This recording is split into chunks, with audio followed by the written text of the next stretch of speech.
Kapayapaan po ang sumaating lahat. Elder Ryan Bernabe, isa sa mga lingkod ninyo sa kabanal-banalang Iglesia ng Diyos kay Kristo Jesus. Sa araw po na ito, hindi lamang isang magandang araw ang pinagkaloob sa atin ng Diyos, kundi isang pinagpalang araw. Blessed sapagkat muli, nagising tayo at naimulat natin ang ating mga mata upang muling mamalas ang kagandahan ng mga nilikha ng Panginoon. Lalong higit, pinagpala ang araw na ito sapagkat nananatiling nakakakita ang mata ng ating mga puso upang malasin ang kagandahang loob at kabutihan ng ating Panginoon. Ang mata ng ating puso ay ang ating pag-iisip sa pamamagitan ng pananampalataya sa kanyang mga salita. Maliwanag nating nauunawa ang kanyang kalooban at naiintindihan ang kanyang mga kapasyahan. Muli ay magalak tayo. Muli na naman nating makikita ang Diyos na dumadaan sa harap natin. Ito ay sa pamamagitan ng kanyang mga banal na pagtuturo at pagbibilin na ipaglilingkod sa inyo ng programang Blessed Day.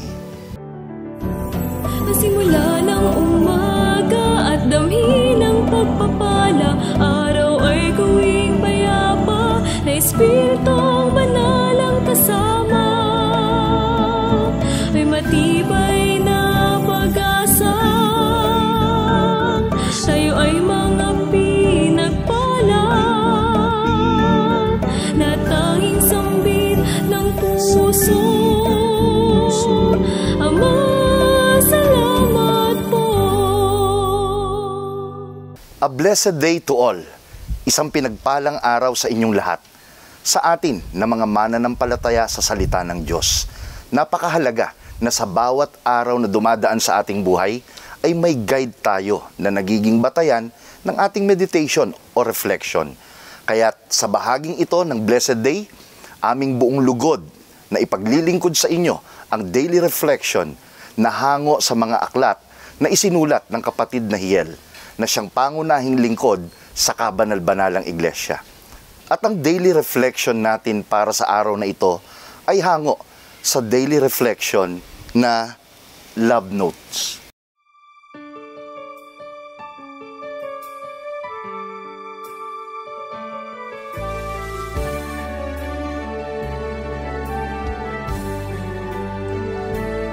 God's people avoid evil ways, and they protect themselves by watching where they go. Proverbs chapter 16, verse 17. We are strangers in this world. We journey from this life to eternal life. As we journey through life, we should be aware of the dangers and distractions of this world. We should always be careful not to be trapped by the snares of Satan. If we do not watch where we go, we can be hypnotized while traveling the highway of life. We may lose our direction towards heaven, or we may be attracted by the sights on the road, or may fall asleep and meet accidents and death. As people of God, press towards heaven. March forward, Godward.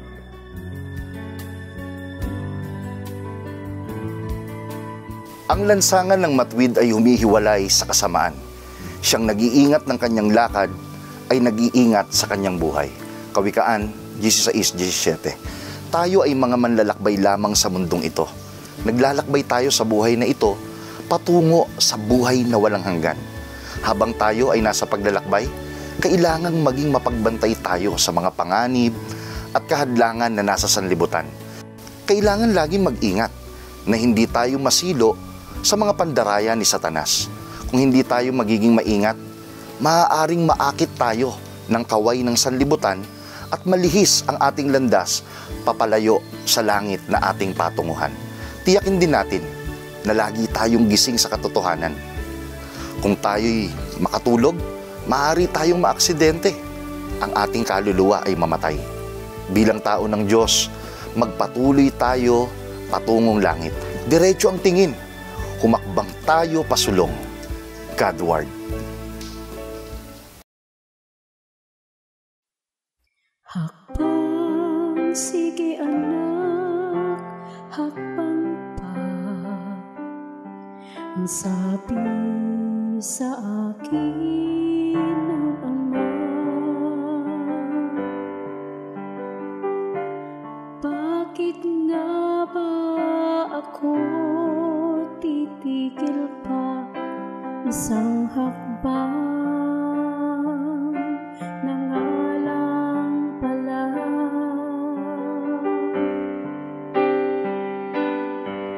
Hakbang, sige anak, hakbang pa. Ang sabi sa akin ng Ama,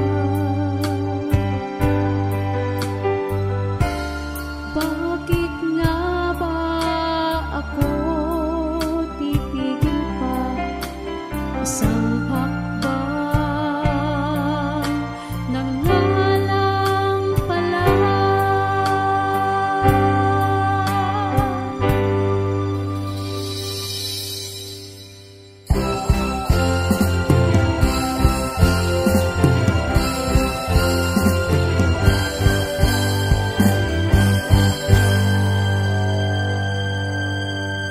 Eto, narito na ang tagumpay, abot na nga ng ating mga kamay. Sandali na lamang ang paghihintay, patapos na ang paglalakbay. Bakit nga ba ako titigil pa isang hakbang ng alang pala? Di ako matatakot pagkat ang Diyos ay sumasa akin. Di ako mangangamba, ako'y Kanyang tinutulungan, ako'y Kanyang inaalalayan ng kanang kamay ng Kanyang katwiran.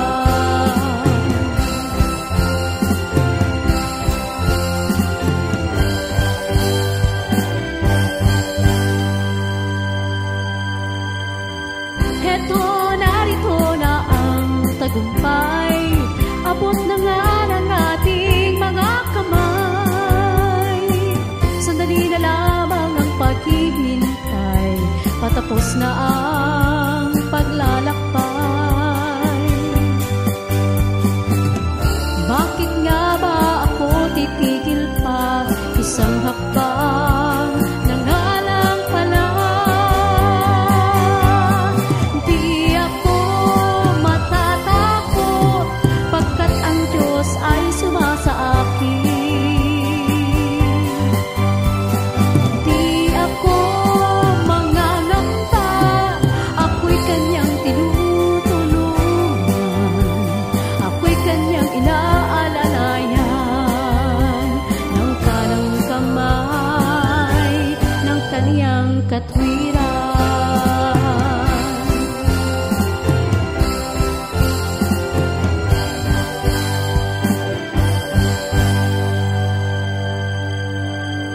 Di ako matatakot pagkat ang Diyos ay sumasa akin. Di ako mangangamba, ako'y Kanyang tinutulungan, ako'y Kanyang inaalalayan ng kanang kamay ng Kanyang katwiran.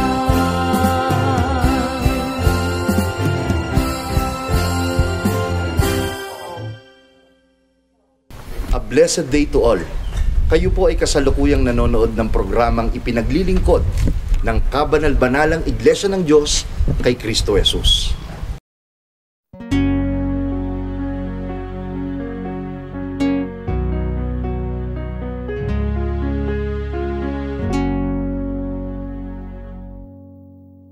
Bakit ka bumabangon sa umaga? Isang pamosong kataga na madalas nating marinig sa isang commercial sa telebisyon. Isang tanong na ang sagot ay nakabatay sa bagay o mga bagay na mahalaga sa atin. Kaya masasabi na walang magiging maling sagot sa katanungang ito. Subalit isang bagay ang tiyak. Mayroong lalong mabuting sagot sa tanong na ito. At ito ay ipaglilingkod sa atin ng ating kapatid na Regem sa segment na ito ng ating palatuntunang Ang Gabay ng Pamilyang Kristiyano.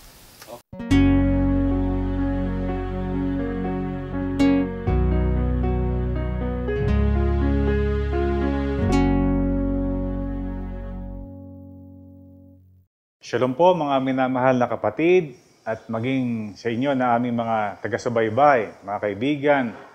Sumatin pong lahat ang kapayapaan ng ating Panginoon. At nawa sa araw na ito ay biyayaan tayo ng Panginoon. Makita natin yung mga blessings niya sa buhay natin sa araw na ito. Ang aking pong tatalakayin sa pagkakataong ito ay ganito po ang pamagat. Bakit ka bumabangon sa umaga o tuwing umaga? Di po ba? Kasi mahalaga po na meron tayong tiyak na dahilan kung bakit tayo bumabangon pagkagising, pagkatulog sa gabi.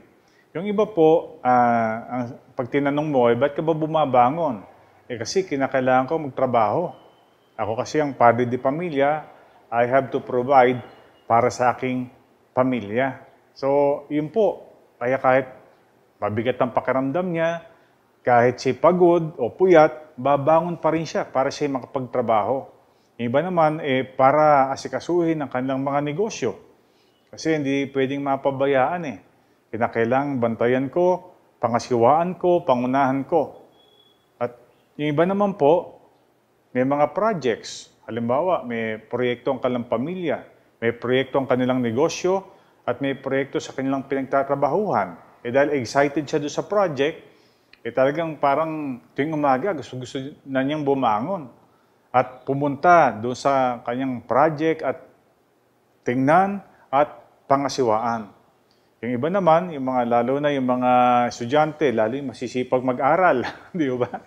Talagang bumabangon sa umaga para maghanda at pumasok sa eskwela.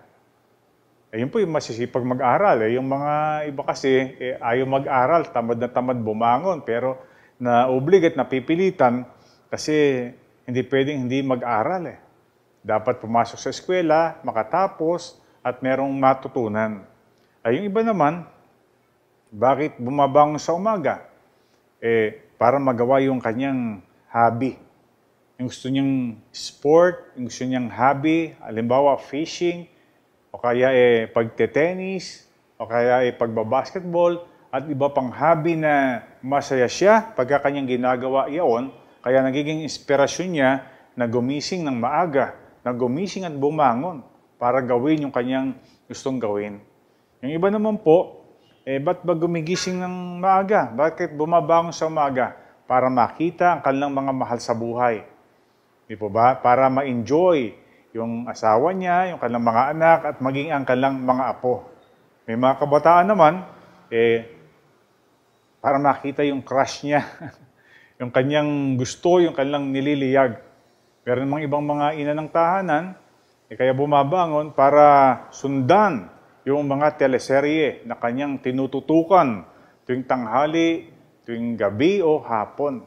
So may iba't ibang mga dahilan po ang tao kung bakit bumabangon tuwing umaga. Pero tayo po bilang mga Kristiyano, pwede po nating gawin at maging dahilan yung mga nabanggit. Pero mahalaga, ano ba talaga kuya? Di ba?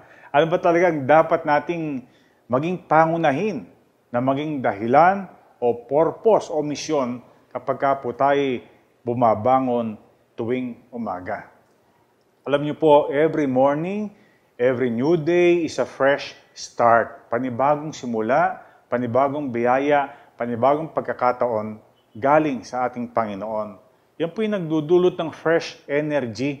Kaya nga tayo natutulog di po ba? Para mapahinga yung katawang ito, para po ma-replenish yung ating strength o kalakasan, bunga ng ating pagtulog.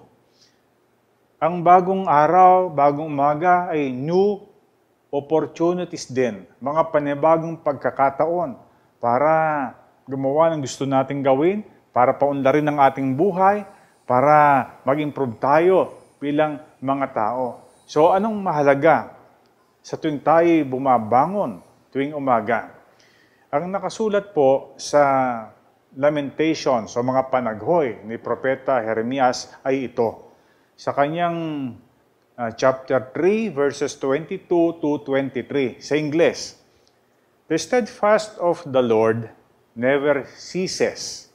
His mercies never come to an end. They are new every morning. Great is your faithfulness.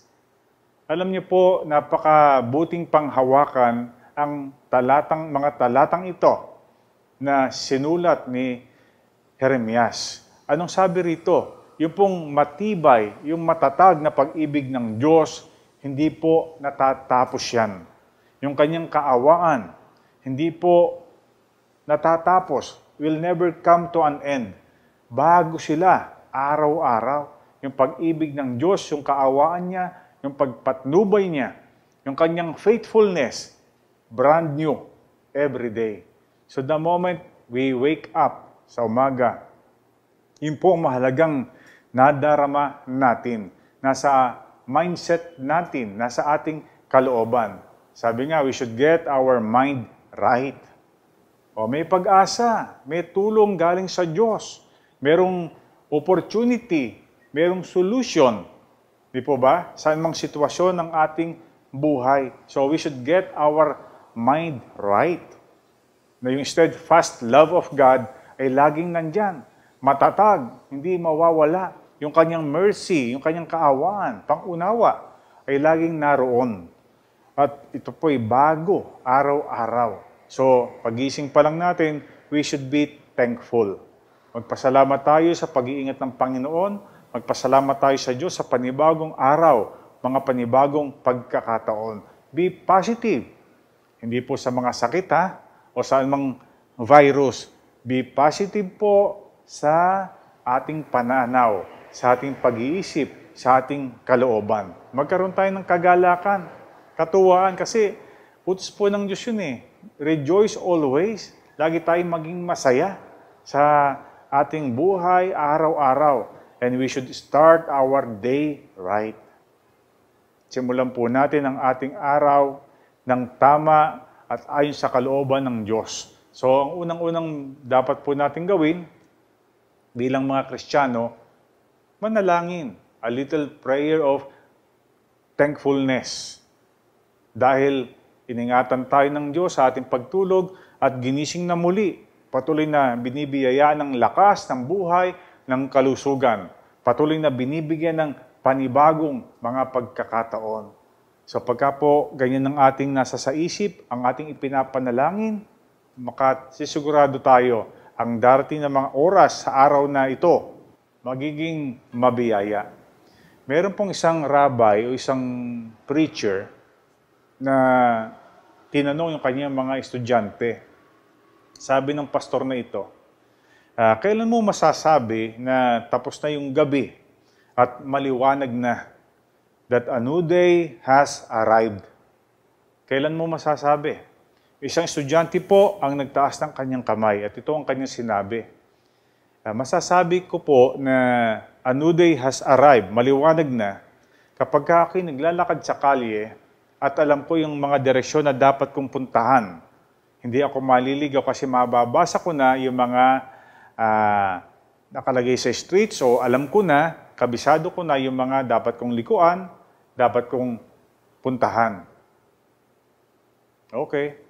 Pwedeng tanggapin yung sagot mo, sabi ng rabbi o ng pastor. Ako naman po, isa pang estudyante nagsabi, masasabi ko po na tapos na yung gabi at maliwanag na kapag ka po ako'y naglalakad sa kalye at nakakita ko ng animal na kakasalubong at mare-recognize ko kung siya'y kambing o aso. Maliwanag na po pag nakita ko at masabi kong aso yan dahil kitang-kita, dahil maliwanag na. Sabi po ng pastor o ng rabbi, parehong tama ang sagot nyo. Sa physical na pagsagot sa aking katanungan, ang tanong ko, kailan mo masasabi na maliwanag na, wala na, lipas ng kadiliman? Ang sagot, espiritual ang aking inaasahan. Kapag ka bumangon ka sa umaga, may nakasalubong kang iyong kapwa, at ang turing mo sa kanya ay kapatid. Sa pagkakataong yun, madiliman, masasabi, maliwanag na ang iyong buhay. So yun po ay espiritual na sagot na napakamakabuluhan at napakakailangan po sa atin na mga lingkod ng Diyos. Kailan po masasabi na maliwanag na sa buhay natin, maliwanag ang ating pananaw? Kapag ka po nakasalubong tayo ng tao, sino man siya, kamag-anak, kapitbahay, kabarangay, at ang turing natin sa kanya kagaya ng itinuro sa ating Panginoon, na ating kapwa na dapat nating mahalin at pagmalasakitan. Sa pagkakataong iyon, masasabi po nating maliwanag na. Tapos na ang gabi, tapos na ang kadiliman. So, ang aking pong pinupuntahan sa pagpapaliwanag na ito ay ang diwang yaon na espiritual. Iyan po ang nais ng Panginoon na maging dahilan ng ating pagbangon, pagising tuwing umaga. For us to grow as a Christian, lumago tayo sa pagkakilala sa Panginoon at pagkaunawa sa tinuturo niyang pagmamahal at buhat doon, mag-improve tayo as a person. Lumago tayo bilang Kristiyano at maipadama natin ang pagmamahal ng Panginoon sa lahat ng mga tao. Yan po yung nakasulat sa 2 Pedro 3:18, doon po yung nakasulat. Dapat magsilago kayo sa biyaya at sa pagkakilala sa ating Panginoon at tagapagligtas na si Kristo Jesus. Di po ba? So araw-araw, yan pong ating purpose, yan pong ating misyon. Kaya tayo bumabangon, magsilago sa biyaya sa pagkakilala sa ating Panginoon at tagapagligtas na si Kristo Jesus. Ano po ang ibig sabihin nun? Magsilago sa biyaya. We must grow in grace. Ibig sabihin lang po, our sense of sin must become deeper. Anong ibig sabihin noon? Talagang pagka nagkamali tayo, nagkasala, makukonsensya tayo.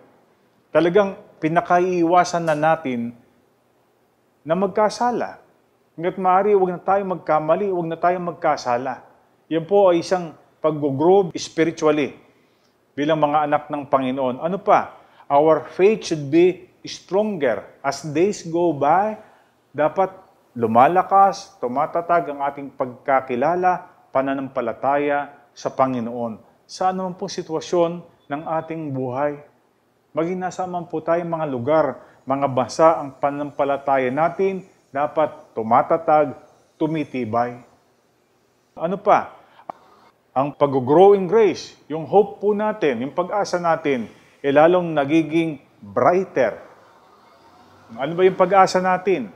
Ang pag-asa po natin, ang iglesia ay matatanghal, makikilala sa buong mundo, at ang inaasahan din natin, kakasamahin tayo ng Diyos na mga ngasiwa sa mundong ito sa millennial kingdom, at yung ultimate reward na ating inaasahan ay ang makapiling siya doon sa kalangit-langitan. Mayayakap natin siya, mahahagkan natin siya, at makakasama natin siya eternally. Lumakas po ang ating pag-asa sa gayong mga bagay sapagkat yun po ang dahilan kung bakit tayo nananampalataya. Ano pa ang isang paraan ng pag-grow? Gracefully, our love should be more extensive. Patuloy pong umuunlad, nagiging ganap o sakdal ang ating pag-ibig, ang ating pagmamahal. O, hindi lang po natin mamahalin ang ating mga kamag-anak. Hindi lang po natin mamahalin ang ating mga kapatid. Hindi lang po natin mamahalin yung mga lovable o adorable na tao. Our love should be extensive. Kahit po mga taong maraming kapintasan, kahit makasalanan, mamahalin po natin sila.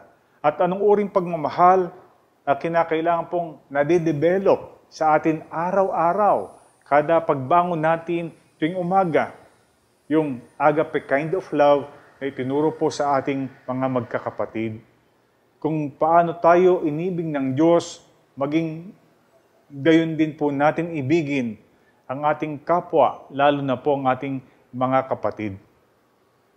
Alam nyo, God is so great.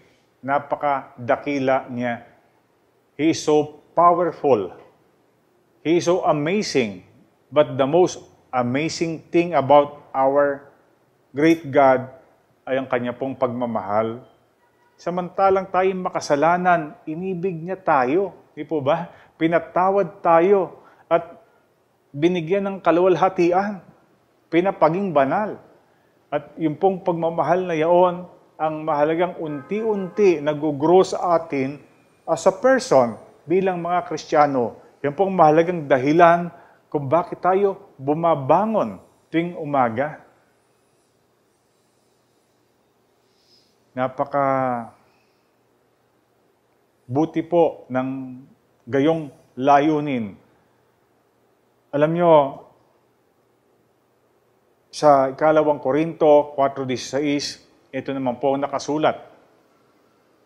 Kaya nga hindi kami nanghihimagod, bagamat ang aming pagkataong labas ay pahina, ngunit ang aming pagkataong loob ay nababago araw-araw.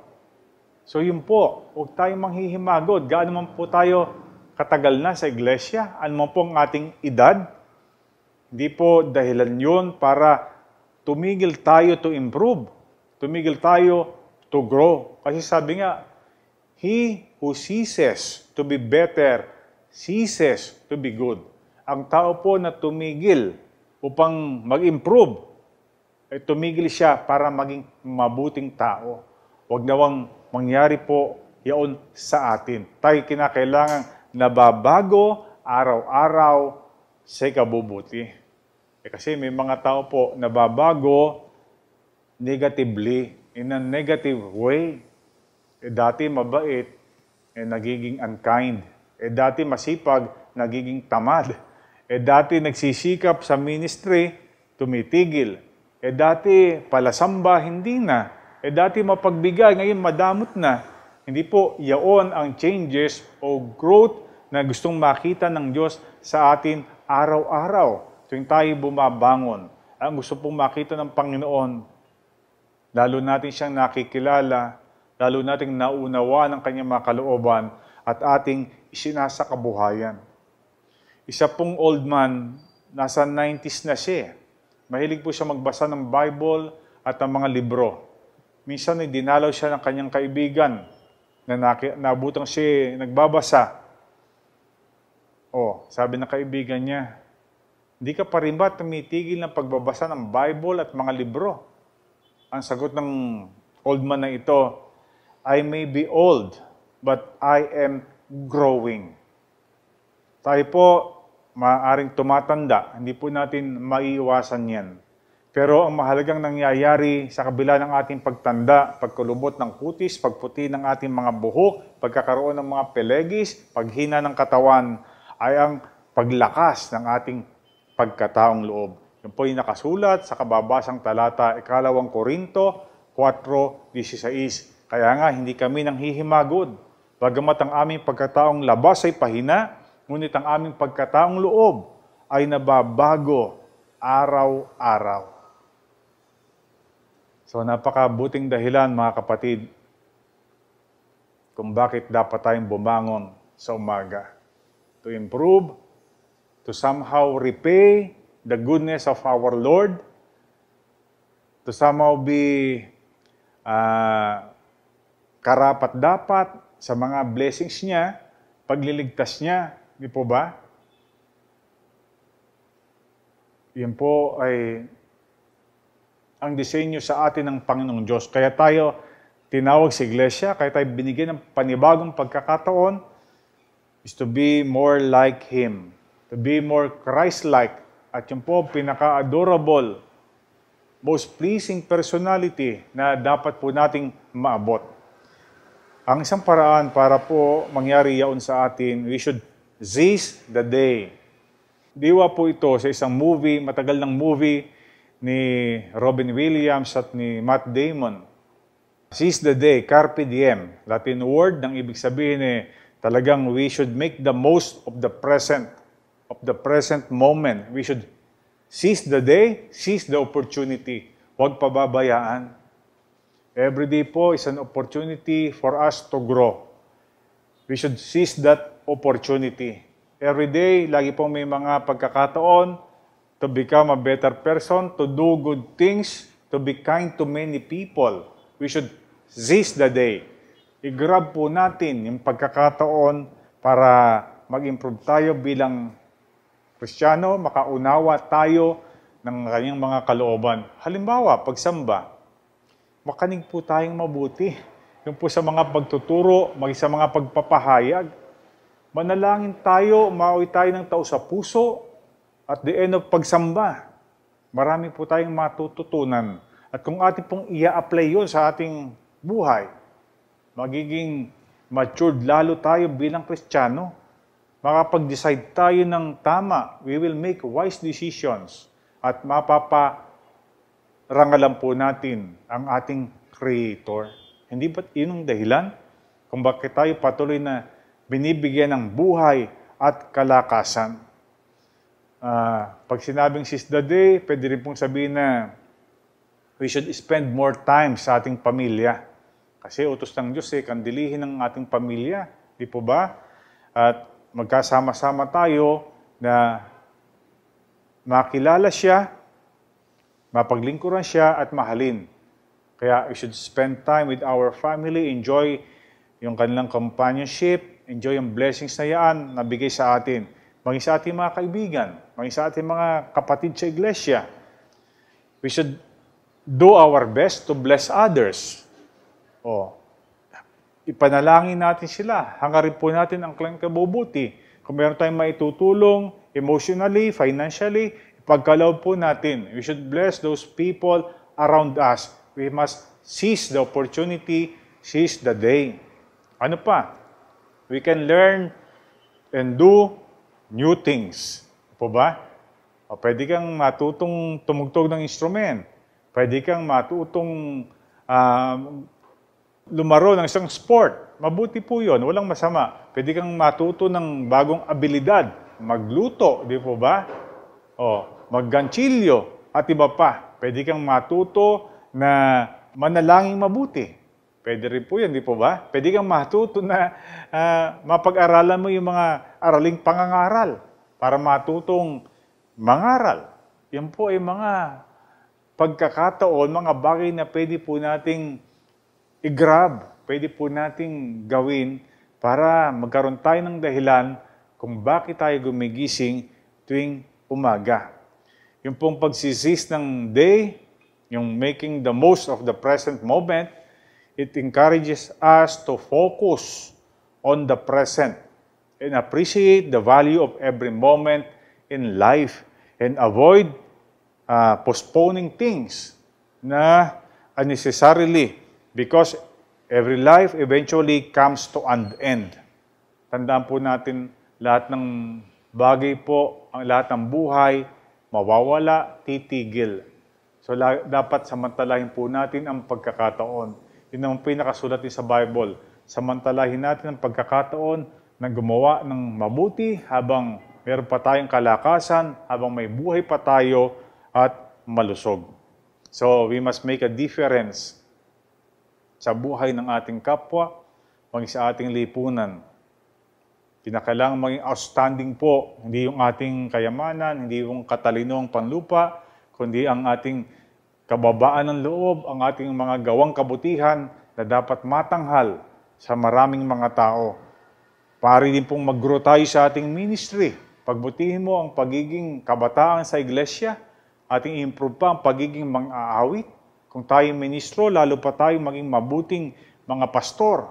Kung tayo mga diakono, diakonesa, pagbutihin po natin yung mga pagpapayo. We must seize the day to know more, to improve, and to be a blessing to those people around us. Sa ganyang paraan po, mga kapatid, we are honoring, we are glorifying our Creator, our Most High God.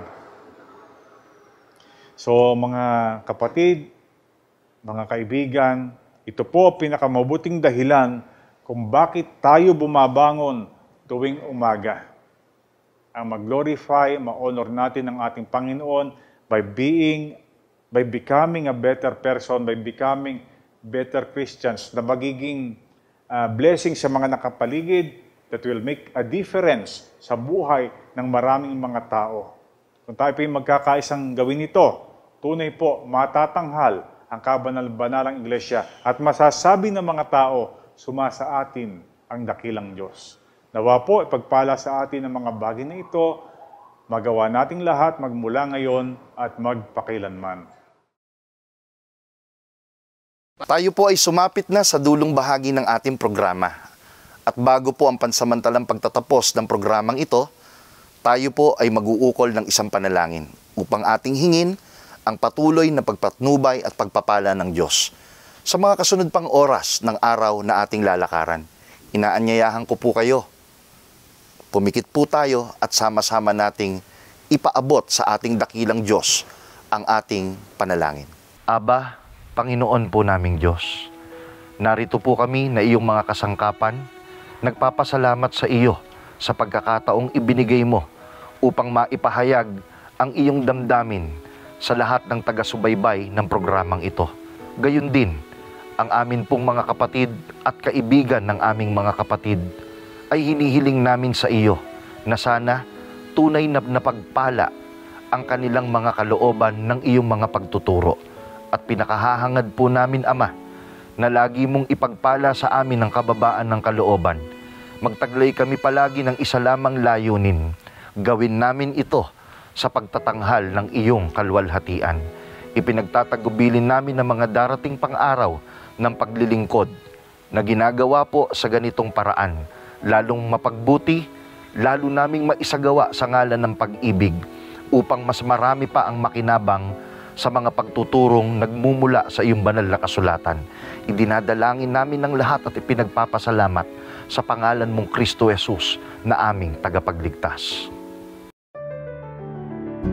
Maraming salamat po sa inyong pagtangkilik sa palatuntunang ito ng Kabanal-Banalang Iglesia ng Diyos kay Kristo Jesus. Kung nais po ninyong mapanood ng iba pa naming programa, mag-subscribe sa ating YouTube channel na The Most Holy Church at bisitahin ang aming Facebook fanpage na MHC Media. Upang lubos po ninyong makilala ang Kabanal-Banalang Iglesia ng Diyos kay Kristo Jesus, bisitahin ang ating official website na www.mostholychurch.com. Para naman po sa inyong katanungan, prayer request, o libreng Bible study sa inyong tahanan, i-post lamang ang kahilingan sa comment section ng programang ito. Maaari din po kayong tumawag o mag-text sa mga sumusunod na numero. Sa Smart o Talk and Text, 0909-555-5009. Sa Globe o TM, 0926-383-0454. Sa Dito SIM, 0991-419-2027. At sa landline, 8255-6949 o 8553-0946. Maraming salamat po. Salamat po.